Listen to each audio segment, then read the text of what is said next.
Welcome everybody to this informational webinar about the KEY program, Knowledge Empowers You. I want to take a little time to just say how excited we are to relaunch this project. We're going to talk a little bit about the project today, but this is our second learning collaborative using the KEY Workbook.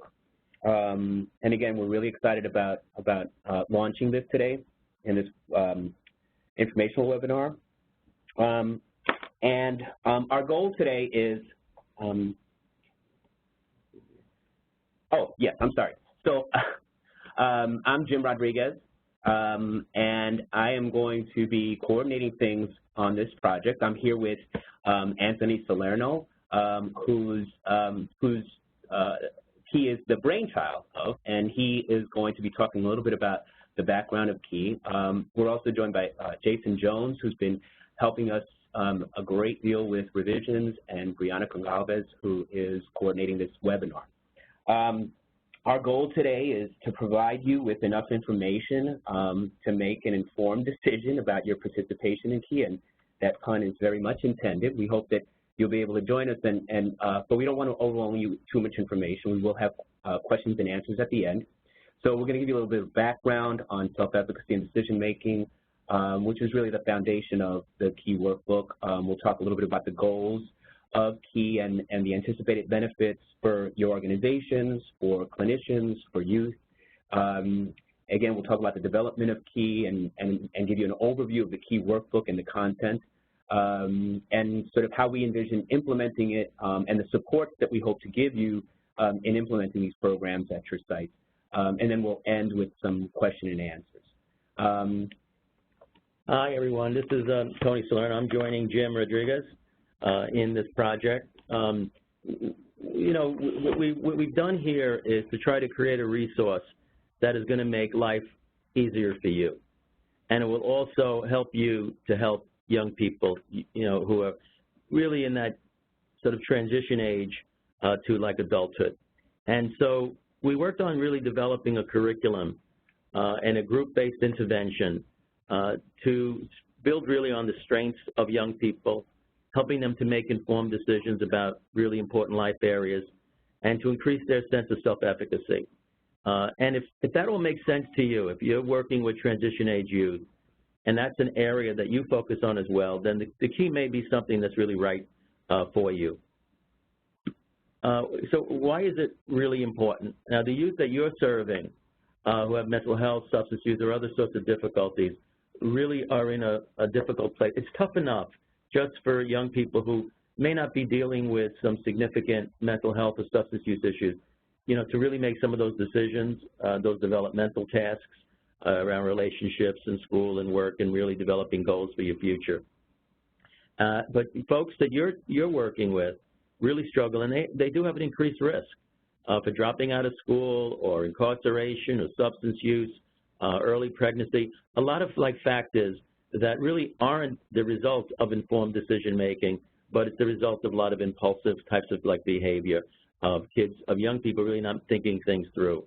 And this population is just in high risk for not really being able to take advantage of what you know, an adult life would offer someone. So what are the goals? And as you go through one of these, I just want you to kind of think about, gee, are these the kinds of goals that you have in the work that you're doing with youth? Are you interested in trying to increase their confidence and skills in thinking through their choices and making decisions that work for them? Are you interested in helping to address some of the thinking that young people have that really is just going to trip them up? It's either it's just irrational, it's illogical, it's a belief system that's really been based on their own life experience, but essentially is a lot of negative thinking that really holds them back. So is that something you address? You know, helping young people to make the best use of what you have to offer, right? The resources in the particular treatment setting that you're in, but also the community supports and resources available to them. Are you also find yourself helping young people to recognize their strengths and really build those strengths to make informed decisions? To making decisions about work and school and intimate relationships and friends, family, and also how to just manage sort of like the day-to-day stresses. If those are goals that you work on as well with young people, then I think the KEY may align with what your mission is. So the KEY program is primarily developed to be offered in a group format, although folks have and may want to use this in individual meetings by looking at some of the select topics that may make sense for a particular young person you're working with. Typically meeting at least once a week. Some will can meet more than that. It's optimally a closed group where you have like 8 to 10 young people, but in many cases, folks are not able to really have a group that begins and ends, as its own cohort. But so we've designed the KEY so that if you've missed certain topics, you won't be lost, so that each topic can kind of stand on its own. But we know that most of you will often be running groups with the membership will be flexible and fluid. Best if it's co-led. If you guys happen to have a youth advocate, really that's paired with a professional to run a group like this, that could be really fantastic. The length of time really varies. It has a lot to do with, the young people there, the pace of the meeting. But typically we're talking around a 6-month type of program. But we're not very rigid at all. I mean, one of the goals of CTAC is not to define things so rigidly that it somehow prevents organizations from making use of any aspect of this. If you find yourself having to run a group that's less than 6 months, or the youngsters are going to be there only for like 3 months or so, you may then be in a situation where you'd have to be more selective in the topics. Maybe work with the young people to decide which topics make sense. We don't want that to be a disqualifier for you. There's a lot of emphasis on bringing young people from thinking about something, learning, discussing, to then being offered an opportunity to take an action step, to continue their learning, or to implement some of the things that they've learned, take some steps moving forward. And it's really important about being reinforced in individual meetings. So that the strongest programs are those where the issues raised in the KEY are not just raised in the KEY group itself, but there's opportunities for the young person to bring some of those topics into individual meetings, that the people who are working with them individually and not in the group, has an understanding of what the KEY program is about. And we'll get much more detail on that, actually, if you choose to join. And then the idea of youth making choices to whether they want to involve family or friends in getting the most out of the KEY program. And again, that's an area that we'll be discussing in more detail. And also wanted to get your perspective if you decide to join, and that will be something we can discuss at the first training meeting. The KEY book, workbook, we tried to embed core competencies like motivational interviewing, what we know about sound educational techniques, and basic cognitive behavioral strategies, so that if you're not that familiar with any of these things, not to worry. The material itself has been designed so that it will represent and reflect those core competencies. And then we also have a group facilitation model, which we're really very, very happy with. The feedback has been just terrific. It's something that we've been training folks. My work has been a lot with young people, but also adults in a whole variety of mental health programs. And we've developed a particular model of group facilitation that is so easy to learn and really does help to facilitate groups really effectively. That is, I think, one of the benefits of joining this type of a program is increasing group facilitator skills in conducting groups. And again, the material is all aligned to really support folks. And so if you have practitioners who doesn't have much experience in running groups or feel a little bit uncomfortable, our experience has been is that when you apply this particular group facilitation method, even if you have got very little experience, it's really easy to learn, and you'll see the benefits of that. So that's just another important aspect of this. So the benefit for the youth, of course, is an increased sense of satisfaction and really confidence. I would say that's probably the most important thing, is the belief that you really can make decisions that will work out for you, rather than feeling that you're just kind of passively being pushed here and there, in your life. And a lot of young people particularly those who've been in mental health programs, et cetera, often feel like they're just basically being pushed and pulled by a system or by others and not feeling like they're in the driver's seat. Also a benefit around how they can best use services, building confidence, increasing their success and satisfaction in making choices that are really informed choices rather than choices that are just more impulsively made. For clinicians, it supports practitioners in the use of these core competencies. It's a very user-friendly curriculum so that the staff will have a really comprehensive tool to address the challenges. And one of the things that we really feel very good about is the entire training manual, excuse me, the entire training manual for this project is a one-page laminate, back and front. We don't give folks a 100-page binder, tons of material. We just don't think it's necessary. And it also overwhelms and is a burden for practitioners. So we've really streamlined it, and our experience in other programs that have used this approach is that it really works well. It provides a practical approach for planning and conducting a group.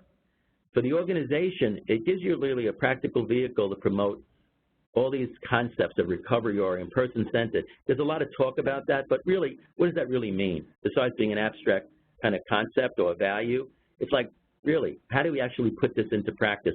The workbook really provides that kind of guidance. The training of the group facilitators, emphasizing a group facilitation model, which is so respectful to the youth, which really is engaging youth. We think that that really is a great benefit for both the practitioners and the organization. It's inexpensive and it's easily accessible. So there's really very, very little cost to you. And it's consistent with the criteria for medical necessity. And I'm bringing that up because, as you know, managed care is going to be the sort of the driving force in many things for the years to come. And to have something which is structured, which you can identify what the focus is, that there is a process, an intervention process that is built on best practices, that's a really sound thing, rather than sometimes being in a group where it can just meander along, it loses focus. It's not based upon, what we know about the needs of young people. So that's what we think is a very important benefit as well. Now, in getting to the KEY Workbook itself, I'm just going to turn it over to Jim Rodriguez, who's been really working with a lot of folks and youth advocates to improve this workbook so that it's most accessible to young people. Yeah. So yeah, this is actually I believe the third version of the workbook, and it's gone through. We've been taking it through a number of revisions, and primarily the revisions are around the format and the layout. So one of the things that we heard about the original workbook was that it was a little bit dry, mostly text, and so we've kind of worked a lot with the revisions. We tried to get feedback from folks who used the manual previously to make revisions to the content, but in fact, most of the feedback we got was that the content was about right, that we really didn't have to make too many changes to the content. So what we focused on, again, is really working on the layout and making it more engaging to youth. Again, this is a workbook that every youth will be given in the program, so they get to keep it, use it, and so again, we wanted to make it as appealing to the eye to them and engaging to them as possible. So that's where most of the revisions have come. We've also tried to add some additional resources. That was based on some of the feedback we got from people who have used it in the past, as well as some of the youth advocates who we exposed them to the workbook and had them give us feedback based on their experience working with, as peers, with youth who would use this kind of manual. As we look at, so there are 6 sections to the manual, to the workbook, and each section has a number of different lessons. So in section 1, that's the introduction and orientation. You could see a list of the lessons that we have in there. We talk about making informed decisions at first. We talk about ways in which they can build their self-confidence, understanding negative and positive thinking, and helping them to understand their own strengths. And so you can see in this, as Tony was saying earlier, you can see in this some of the elements of MI that we talked about, motivational interviewing, and CBT techniques that are in there. And we focus a lot of that in this first section. In section 2, we cover relationships.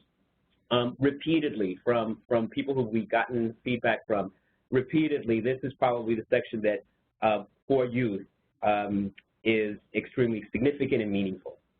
There's a lot of information in here, but of course, and I think as we all know from working with youth, adolescents, and young adults, obviously relationships, especially peer relationships, are extremely important, romantic relationships. So we cover all of those areas, as you can see from the various lessons. Again, with this, based on some of the information we've got, we're adding some additional resources on some topics that aren't necessarily here, things like how to deal with domestic violence. And we're going to add some information on reproductive health that wasn't in the previous version. As we look at the next section, staying healthy, again, this is about healthy living, dieting, exercise, and in this section, it's largely informational, so we try to give kids information, young people information about dieting and health. And in this section, we primarily focus on, again, increasing their information, increasing their knowledge about these areas, and then giving them resources and ways of following up to get more information and think about ways of applying that to their lives. In the next section, we talk about mental health and making informed decisions, not only about from a normative standpoint, what do we mean and what do we think about, or what are the things to think about when you're thinking about your own mental health and dealing with stress. In addition to that, though, having the young people think about mental illness, thinking about their own care, and how to make important decisions about their ongoing care, working with providers, working with their doctors and clinicians. And that's primarily, and again, in the mental health section, we provide some additional resources and information. From there, we go into work and school.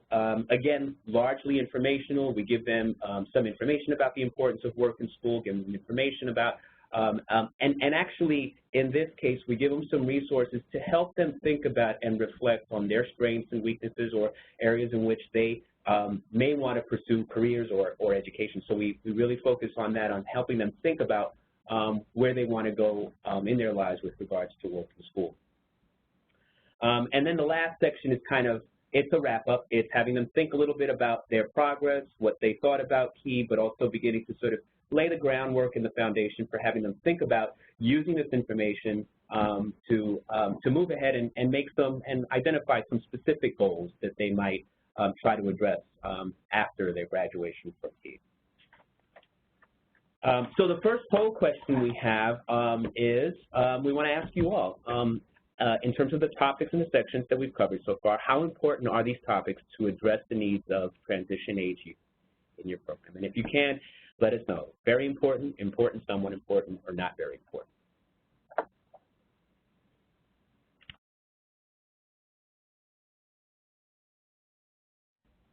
Yeah, we're just going to take a moment for us to put up the results. But we're very interested in knowing whether or not these topics really align with the topics that you also find important in your work with young people. Just take the moment. Okay, so basically what we have is essentially we're pleased that these topics do align with the topics that are also important to you and the work that you do with young people. Terrific. Thanks. Thank you so much. Okay. So to continue, so we've given you information about the content and what's in the workbook. The format is each week's lesson is divided into 3 parts. We provide, again, information about the topic and why it's important, why we focus on these various topics. And then we have a personalized worksheet. The personalized worksheet is really an opportunity. It's intended to get young people to think about and take stock of their own strengths and or limitations regarding that particular topic area. So the personalized worksheets help them to think about where they are with regards to the specific topic. And then the action step is a way for is a format for them to think about what they're going to do to continue to learn about that topic, or follow up, or use that topic to make changes in their lives. I just want to add what Jim was saying to this issue of the format. We think this is like really important. This format is really based on some of the best principles around education and learning. The first thing is, just basic information of defining what it is we're talking about, and of course, why anyone should care about this. The personalized worksheet, sometimes it's a set of personalized kind of questions. This gives young people an opportunity to, how do I connect with this topic? And we're all learning about this information. That's great. But, how do I connect with it? In what way are these, is this particular area, important to me? Do I have what are some of the strengths that I have? We don't actually call them weaknesses related to this topic, let's say in terms of getting along with peers and things like that. But we reframe it into not what your weakness is, but what are some of the areas you want to improve. And so this is the place where learning must enable a person to connect to that topic. Otherwise, it's sort of an academic, abstract kind of like learning.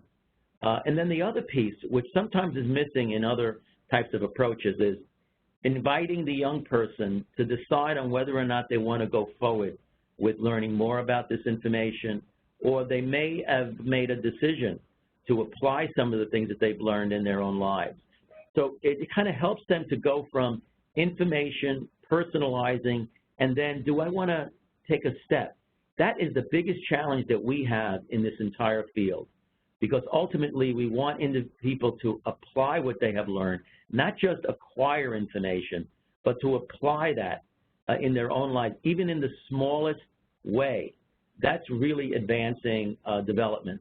And we've designed it so that it at least provides some support and guidance and a roadmap to individuals. And some youngsters, there'll be some topics they really connect with, others that they don't connect with very much. And it's perfectly okay. That's one of the things we let them know in the beginning, is that not everyone is going to be in lockstep around this. People are individuals, and they will find different things important. But we think what we've done is to include all of those topics that really represent the kinds of decision-making and the developmental tasks of young people who are moving into adulthood. And I think also the sensibility that goes into the training and the use of the workbook is really, again, sort of reflecting back on those motivational interviewing techniques. Very non-judgmental. It's presenting the information and allowing the young people, giving them the space and the time to think about these topics. So very non-judgmental, non-confrontational, but simply a way of presenting it to them so that they can think about these issues and how to apply it in their lives. I'm so glad Jim brought that. Thanks, Jim, for bringing that up. I think that's really important. One of the things that is probably an issue that folks may struggle with a bit is the philosophy, the perspective is not how do we help young people make the right decision or what we think they ought to be doing. We certainly have strong feelings about that. But it's engaging individuals in a process so that they can really begin to reflect on their own decision-making strengths. That's really the key to it in many ways. That's why we call it knowledge. Right. Knowledge empowers you. If you don't have knowledge and information or a way to turn that information into a decision, you have very little power. You're going to feel like you're pushed around by external forces because you're put yourself in a very passive position. And so that's one of the areas that it's really important. And young people do engage. They respond so much better to folks who are really challenging them and engaging them in a non-critical, non-judgmental way, and don't have like a hidden agenda that this is our kind of sneaky way to try to get you to do something that you don't want to do. We just don't, the literature doesn't support that, and young people tell us over and over again that they respond much better to someone who's really helping them to think things through rather than trying to get them to do things that they think they ought to be doing. Okay. And one last thing about the format. So even though, as we have been using the language of sort of curriculum, educational principles, which can sometimes come across as being sort of directive, there are plenty of opportunities to have, well, we have discussion questions built in, so there's opportunities for kids to share their thoughts and feelings and, of course, process those in a group format. And then group activities, mostly optional, but the group activities are also intended to be very interactive and also to kind of spur a conversation and discussion. So it is very interactive as well. I think the important point is you don't have to feel like somehow you have to implement in a very lockstep kind of like way.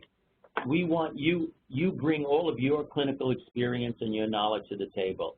You can come up with your own discussion questions and points. This is a very flexible, we think we provide a very helpful structure that has been field tested, we think works pretty well. And then you can move, maybe you can have some other creative thoughts about how to design a certain activity to make this point even better.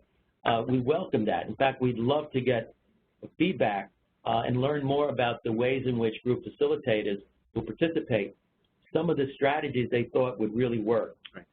And so that this is one in which it's not like we're getting you to do something in this particular way, but that you're joining a learning community, including us, in figuring out how we can better serve young people who are moving into adulthood. It's such an incredibly sensitive time. It's a risky time.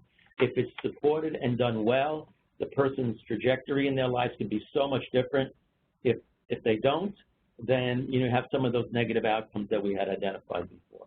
Okay. And one last thing about the format and the implementation, that something Tony said made me think about this, is that the other thing that you can do is, again, integrate it into your program. So especially with topics like diet and health and work and school, but really any of the topics, you can also invite other people in your program.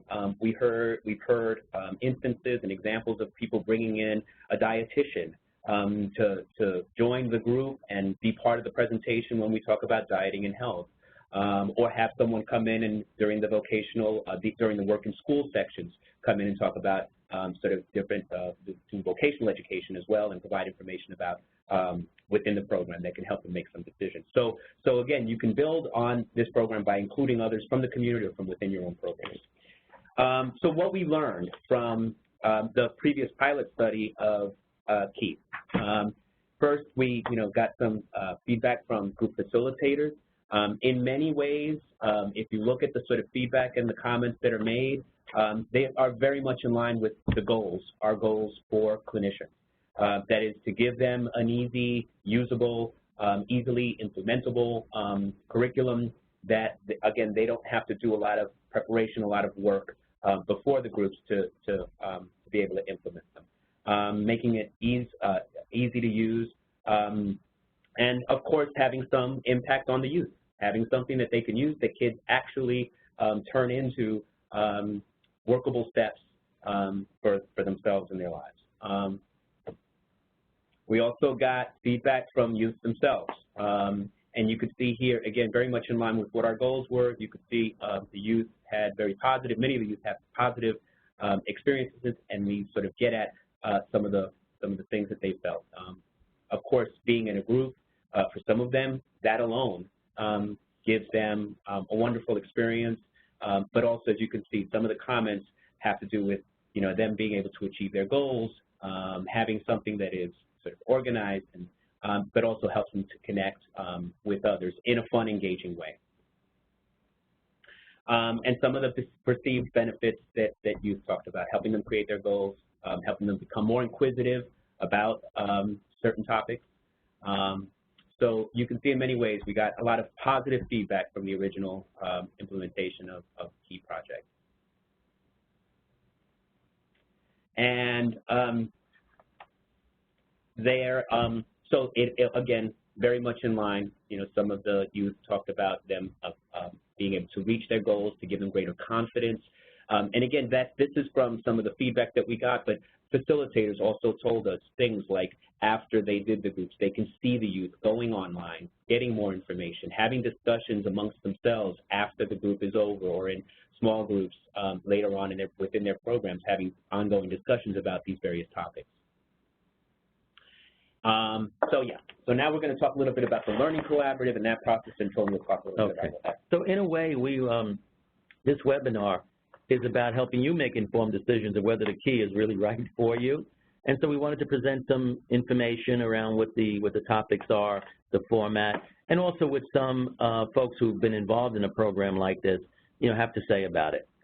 So we've tried to make the case to really present to you the kind of information that we hope helps you to make an informed decision if this is something you'd like to do. We really hope you do, because I think you're going to find that it's going to be rewarding for both the folks who are running this as well as the youth that are involved. So we've designed this as a learning community, and why it's important, so that we're reaching out to any of the providers who are serving the transition age youth, who have this need. They want to try to ensure that they offer young people the very best that they can. So if you're running some groups and you look at the various topics, the decision point is, gee, will this really fit in? Is this going to be something aligned with the needs of the young people that we serve? Then, of course, as part of this learning community, you partner with us. We're your resource team. Our job is to really provide you with all the needed clinical, technical, and the social supports to help you make the best of this in your own organization. We get together to engage in innovation and problem solving. We're very respectful of the experience and the expertise and knowledge that's out there. And we want to be able to build on that as much as possible. So we're all learning from each other. We expect to learn as much from you as we hope that you're able to learn from us. And then also to see if we can, in a learning community, collect some information so we can answer a really important question like, so, in what way is this adding value? And specifically, how is this something that really, adds at least a significant addition to the good work that you're all currently doing? So what would we expect of you guys? Basically, that you've decided that you're going to conduct at least one key group in your facility. Not 10, not 5, not, nothing to overburden you, at least.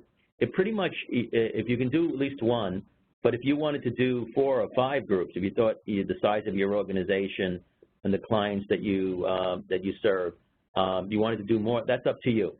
The only thing is we do need those organizations that are at least going to do one. And then this is what we want you to participate in and what we're offering you. An initial training for social workers that will mean 5 CEUs available. It's a 5-hour, 1-day face-to-face training, and we really go through it all. And actually, that will do it.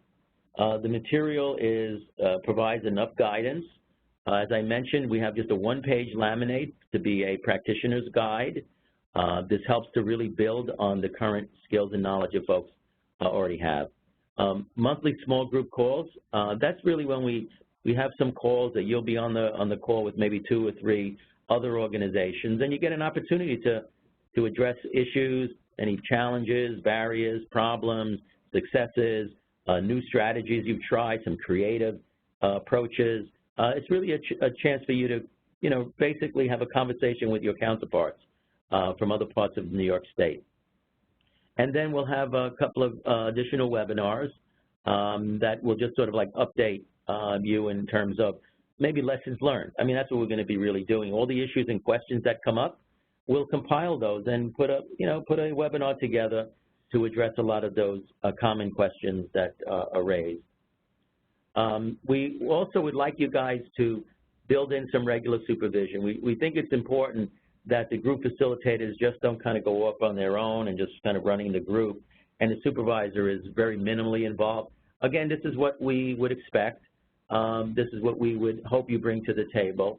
And then really to focus on the implementation challenges. That's where supervision really comes into play. And it's really an opportunity for the supervisor to provide some direct, well, what's behind it? We lost part of the sentence here. To provide some direct observation and support. Again, we're not a particularly prescriptive group here. We're very respectful of the environment and the settings that you're in and the realities you face day to day. But we do think there's some value. And if you do have that opportunity, we have some tools that will be very supportive of a supervisor and very supportive and respectful of the group facilitator in this. Again, with the philosophy of that we're all learning. We're all trying to increase our knowledge and our skill. This is not easy work at all. And the more knowledge that we have, the more things that we learn, the better we're able to serve young people. So we want a team to basically, we call it a team, right? A KIT, which is a key implementation team. And this is the team that's responsible for the overall implementation, the planning, implementing, evaluating, you're an active member of the Regional Learning Collaborative. We'll say a little bit more about who were the members of that team. But it's just really to take advantage of whatever our learning community has to offer. The necessary members of a KEY implementation team is the supervisor of the group facilitators and the group facilitators. That's really the core. And that's been our experience when we've done programs like this, is that the supervisor and the group facilitators really become the core members. But you can also invite others where possible. If you have senior leadership who's very interested in being part of this, if you have youth advocates, if you have other staff who may not be running a group, but they really are interested in this area and they want to learn more about it. They may be the person who in their individual sessions will start out a question like, and if they know someone's in the KEY program, say, tell me a little bit about what's going on in the KEY program. What are some of the things that you've been learning? Are there any issues or questions, any topics that you would really like us to focus on in our individual meetings? That's where you have an organization that's beginning to integrate their services and to have a focus. And you may have some staff who are interested, please invite them. And if you have any others in the community who have an interest. But that's really up to you, okay? Performance indicators. Now, you can make a big, significant contribution to your own mission as well as the broader field by collecting and sharing some information. But we want this to be as least burdensome to you as possible. So here are examples of some of the performance indicators. We would hope that most of these are things that you'd want to know about as well, because you may say to yourself, okay, let's see, we're going to try this KEY project. Let's join. Let's try at least one group or more, and let's find out whether or not this really is adding value. One thing that you would look at is group attendance, right? Are people showing up? Are the young people really showing up to this and sticking with it? So that's one thing to take a look at. The reasons for when someone discontinues, why are they discontinuing? It could be for a very good reason, or it could be that they didn't like the program, or it could be that they got discharged from the facility itself, or a number of other things that could have occurred. It's important to know the reasons why youth discontinue. That's important information for you, and it's also important information for us. We want to make sure that we're creating tools that really are useful in the day-to-day practical way. The goal checklist, this is just basically part of the program where youngsters are given a chance to kind of think about what areas in their life they'd like to make some improvement. It's not a very long, extensive thing. It's just a list of goal areas, and they just indicate that these are areas that I'm interested in. I'd like to see this improve over the course of time that I'm in the program. And then we ask them again at the end, like, have you made any progress in any of those areas you were hoping that you were going to make some improvement in? So it's a pretty simple kind of thing. We have it actually in duplicate so that folks can just kind of hand that in to us, completely anonymous. It gives us an idea and gives you an idea, like, what are young people really interested in? What kind of goals are they wanting to see themselves achieve? There's also lesson-by-lesson helpfulness scale. It's just a way to get feedback from young people after one of the sessions to say, okay, let's just check off. This is all material that's all built into the workbook. You don't have to go to any other thing. We've heard that loud and clear. We've put everything you need is in that workbook.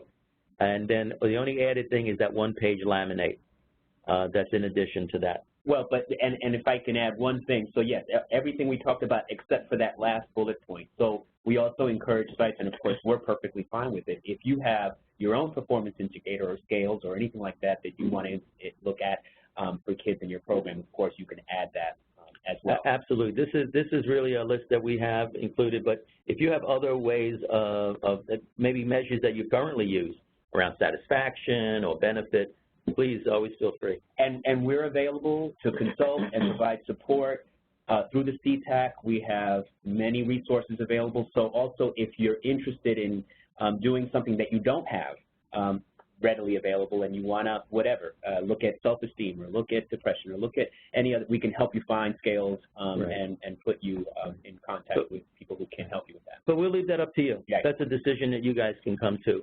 And then there's going to be other things like supervisor checklist if there's an opportunity and you want to observe a group as a supervisor. Some feedback, again, very, very non-burdensome. Let us know how it went for you. And other possible indicators that are also under consideration, and we'll share this at the training. If for some of you may want to do a pre and post survey of youth self-confidence, like where are they when they start the program and where are they by the end of it? And do young people actually show an increase in their confidence? That's not inconsequential.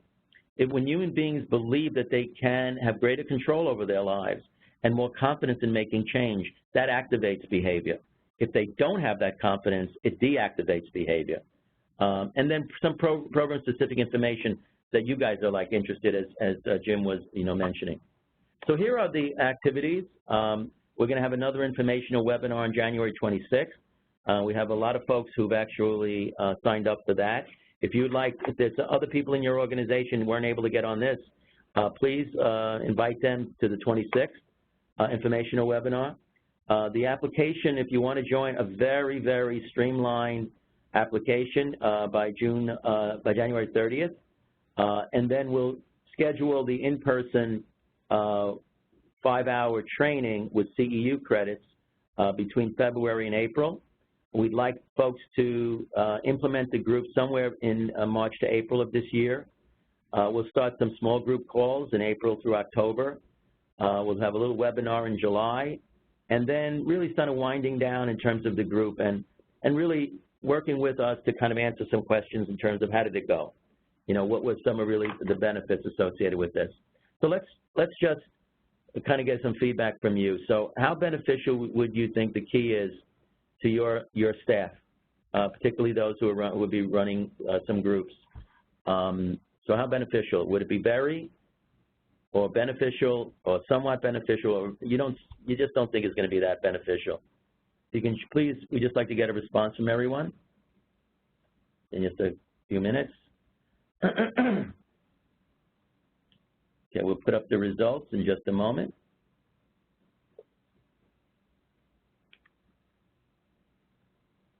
Okay, so it looks like very beneficial and beneficial is the majority. That's terrific. So we're pleased that you see that this could be helpful to your staff. Great, thank you. Okay.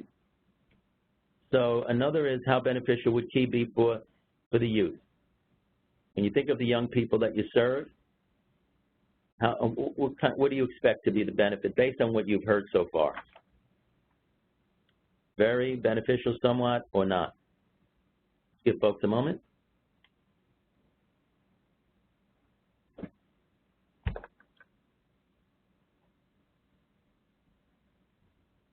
Okay, so we're finding that, generally it looks like folks see that this can be a benefit. We're pleased about that. So if you are interested in joining this, what we feel to be a very exciting opportunity, you just need to complete the brief application sent with the original announcement. I think also, Brianna, we do have the KEY application. I'm just putting it up right now. And it just sort of explains what it is. There's several sections to it. But essentially, the information we want is, I think it'd take you 10, 15 minutes to actually complete this. So it goes in, it kind of describes again the program. The section 2, agency expectations. Again, a lot of the things that you've already heard, it kind of goes through that. And then and here's the actual application itself. And you can see it's just really simple. It's just basically who are the members, who's the supervisor, who tells a little bit about the young people, the ages, the services that you provide in your program, the racial, ethnic background. Really simple type of information. And then the key is, really the key to all this is you do have folks who want to do it. You have a supervisor who is interested, and you have a group facilitator or more who are interested. We just like to identify who they are. So it really comes down to who they are, and then a signature of the person completing the application. So we're making this very low burdensome. Our concern is not that you have just put a lot more on your plate, but rather by joining this, it'll be energizing, that you actually will make life easier.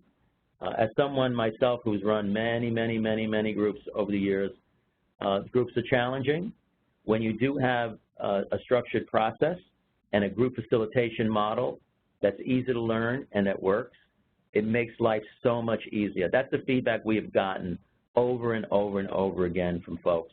And so we want to be able to offer this to everyone in the state who would be interested. Okay, let me just go back to this, and now we have an opportunity for just some questions. So if folks would like to ask any questions, you can either type them in.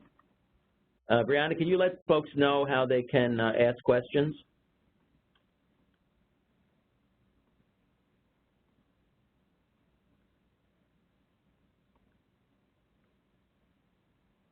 Okay, I think Brianna might be on mute. There's a sorry about that. Box. Oh, it's okay. So you can go to Send To in the chat option and go down to All Panelists so that all of our panelists can see the comments and questions that you have. Or you can, yeah, so just if you have any questions, please just type it in, and then we'll be able to respond to it.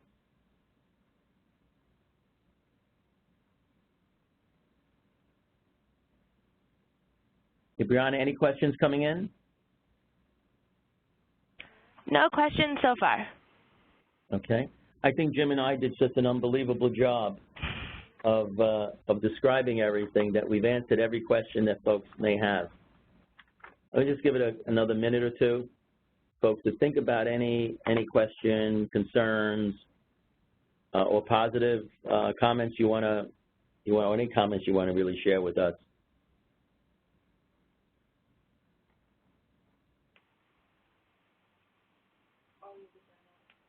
Okay, I'm going to just assume that we did such a fantastic job, that it's pretty straightforward. We've had people, actually we've had applicants before we even did this webinar. Yeah. So folks made their decision based upon the material that they read in the announcement and have been sending in applications. Okay, so I just want to reiterate, Brianna, if folks want to get, how do you feel about providing incentives to youth for participating? That's an interesting issue about incentives, because what that already speaks to is that you think you might need to bribe young people a little bit to get them to kind of like show up. I think there's a way of using incentives that would work, especially if what they're getting an incentive for is related to the topic. So if someone has a gift card and it focuses on, let's say, healthy eating choices or something, or some material that helps them to make informed decisions, then it aligns rather than we're just paying you $5. It's like, if it feels like you could just as easily take $5 out of your pocket and give a kid, right, then I think that would be if you thought that was the last thing we could possibly, do, get this young person to do it. But generally, our emphasis, and especially when we do the training, is how do you engage somebody prior to them making a decision. So the first thing is they have to make a decision whether this group is right for them. And so how do you do that?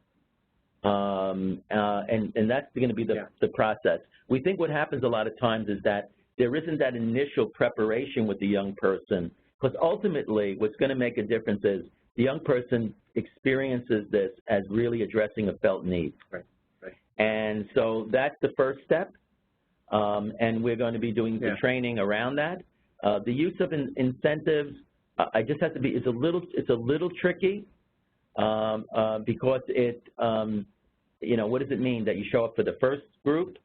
And I think if that's the only thing that you think is going to work for a particular youngster, we're not going to say no. If it's aligned with your current policies around the use of incentives, we're not going to tell you not to apply your own policies. But I think we're going to be emphasizing a different approach to how to activate young people to get engaged. And I do think sometimes incentives can work to get them into the door, and maybe periodically throughout. But sometimes I think you could have a sort of a negative effect if kids are just coming for that, obviously. But I think if you can structure it well to get them into the door, through the door and get started, and maybe throughout you can absolutely use them. And again, as Tony said, we're not going to get anywhere in terms of your rationale for doing that. Yeah. But we'll be talking about alternative things. There's other questions that have been coming in? Where will the training be held? So currently we have a number of training scheduled. We have about 11 training scheduled. We'll put the whole training schedule out for folks to select. We'll have a number of trainings in the city. There'll be, and then also I don't know if folks are from, we're going to have trainings throughout the state actually. In the city, they'll either be held here where we are at McSilver at NYU, or at the OMH field office up on 33rd Street. We'll send the full schedule out, and then we will have trainings. Again, if anyone is here from around the state, we will have trainings in the regions, in the Hudson region, Western region, each of the regions as well, periodically throughout that training period that we talked about, February through March. Great, great. Okay, so I think, yeah, but we've talking about like Long Island, Albany, Rochester, New York City, Syracuse, Binghamton. Right. So we have, I mean, we've tried to plan for as many regions so that it won't be impossible for any program, no matter where you're located, to be able to make it. For some, it might be a few-hour drive, but we're trying to, and we'll make, I think we can make also decisions based upon the respondents, the applicants. You know, where are they located? And we kind of revisit that piece of it. But we're going to do our very best for folks to not be excluded because they think they're in the hinterlands of New York State, which often become a problem. Right. Okay. Any other questions? Okay. Well, first we want to just thank you guys for participating, to learning a little bit more about this. Just hold on a moment here. We just want to thank you. And here's some contact information. Jim, you want to just? Yeah, that's my email address. Also on the application, my email address is in the application as well. And so that's the very best way to contact me is via email. And if you have any questions, I can send you, or need to contact me by phone, we can set up time to talk by phone as well. And all of this material, the webinar recording, the PowerPoint, the key application is going to be on the ctacny.com. That'll be available in a few days. Takes us a couple of days to get that material uploaded. Again, that's ctacny.com. We hope that you visit our website. Okay, folks, I want to thank you very much for your attention. We hope that you find this as exciting as we do. And we hope that this is just the beginning of our beginning to work together as part of this learning community. Thank you very much, and bye-bye. Take care.